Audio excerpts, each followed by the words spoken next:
Europe 1, 7h, 9h. votre matinale info, présentée par Nikos Aliagas. Et justement, on le retrouve David Abiker pour sa revue de presse, Nikos. Et mon cher David Abiker, la revue de presse ce matin, c'est à la une de vos journaux, la mort d'un héros. Oui, mais pas seulement, c'est des coups de rabot aussi. Et effectivement, la mort d'un héros. Les coups de rabot, c'est dans le budget, dont le Premier ministre annonçait hier les grandes lignes.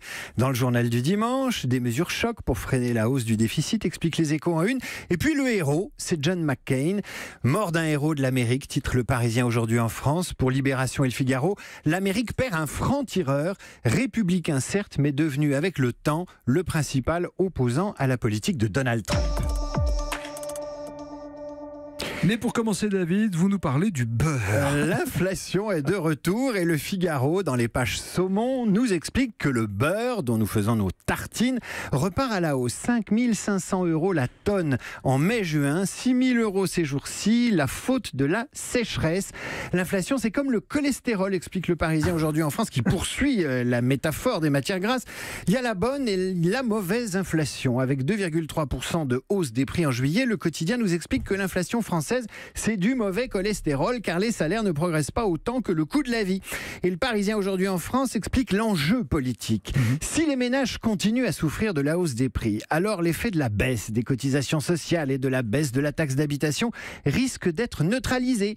Ajoutez à cela des prestations sociales moins importantes que prévu, le choc psychologique du prélèvement à la source, alors l'impression d'un pouvoir d'achat en berne risque de s'accentuer avec les effets politiques que l'on imagine. Dans ce contexte, Le Figaro accorde au gouvernement le prix de la constance et de la régularité et salue la priorité donnée au travail avec la baisse des charges, la fin de la taxation des heures supplémentaires et les économies sur les prestations sociales. Justement, les économies sur le social, c'est ce que reproche Libération au président de la République, qui va se prendre un mur social. Selon le sondage commandé par le journal, 66% des Français estiment que ce gouvernement n'en fait pas assez pour lutter contre les inégalités. La preuve, les coups de rabot toujours, coups de rabot budgétaires sur les pensions, les aides au logement et les allocations familiales. À la une de la presse, on parle aussi de la disparition de John McCain. Le héros, figure de la guerre du Vietnam, ancien candidat à l'élection présidentielle face à Obama en 2008, John McCain se définissait comme, je cite, un vieux crabe encore plus couvert de cicatrices que Frankenstein. McCain est partout ce matin dans les journaux.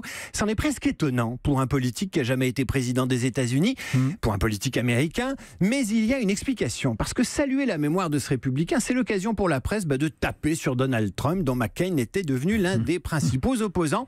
Mais si on lit le portrait que dresse Philippe Gély, correspondant du Figaro à Washington, on s'aperçoit que McCain avait de nombreux points communs avec Trump, et notamment un foutu caractère, selon l'un de ses collègues républicains.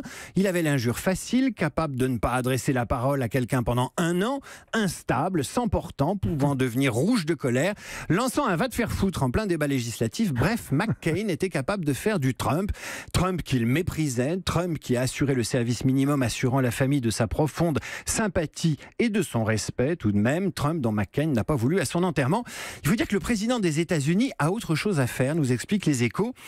Il est en plein règlement de compte public avec son secrétaire d'État à la justice. Faut imaginer Emmanuel Macron tweetant contre sa ministre de la Justice. Publiquement, comme ça, lui reprochant de ne pas le soutenir suffisamment. Rien ne va plus entre Trump et Jeff Sessions, son secrétaire d'État à la justice, accusé sur Twitter de ne pas le soutenir assez dans l'enquête sur les liens du clan Trump avec la Russie. C'est surréaliste, mais c'est l'Amérique et c'est expliqué dans les Échos. Et il n'y a pas qu'aux États-Unis qu'un homme politique populiste est dans le collimateur de la justice, David. Le ministre de l'Intérieur italien, Matteo Salvini, est inculpé depuis samedi soir pour séquestration de personnes, arrestation illégale et abus de pouvoir dans la gestion du Diciotti.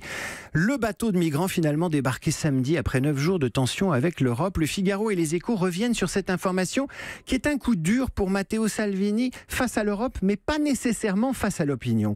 Voilà ce que dit Matteo Salvini, c'est rapporté dans les Échos en employant le subjonctif macronien.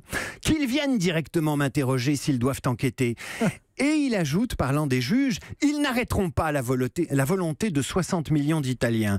Il est étrange de vivre dans un pays où un pont s'est effondré il y a 10 jours, tuant 43 personnes, il fait référence évidemment à Gênes, et où personne n'est suspecté, tandis qu'on enquête sur un ministre qui protège la sécurité. C'est ça la démagogie. Avec des arguments pareils, Matteo Salvini est certain de rester populaire en Italie, et c'est tout le problème des démocraties européennes et américaines, résumé dans le Figaro par un jeune américain, Yascha Mounk, qui publie « Le peuple contre la démocratie. Voilà ce qu'il dit.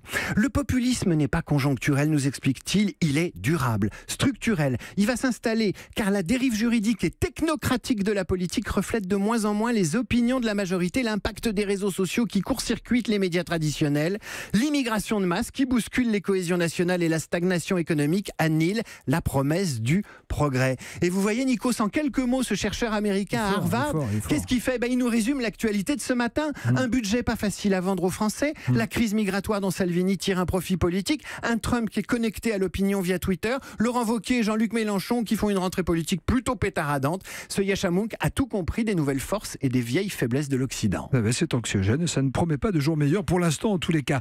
Du nouveau sur le front de la lutte contre le cancer, David. Une bonne nouvelle, c'est une exclusivité du Parisien aujourd'hui en France. Des chercheurs français ont appris à un logiciel, une intelligence artificielle donc, à analyser des centaines de scanners de personnes atteintes par un cancer et à prédire l'efficacité des futurs traitements. Ils ont entraîné un algorithme à reconnaître et à analyser les images de patients et à déterminer un score prédictif de traitement contre la maladie. Alors l'intérêt, c'est de gagner du temps pour éviter à certains malades des traitements inutiles et à contrario, proposer rapidement des solutions efficaces aux malades les plus réceptifs. Dans un avenir assez proche, l'ordinateur pourrait donc identifier la nature d'une tumeur et déterminer le traitement adapté, expliquent les experts interrogés. J'espère tout de même qu'il restera encore quelques médecins autour de la machine. David, on va terminer avec ce dauphin dont on parle depuis 6h53.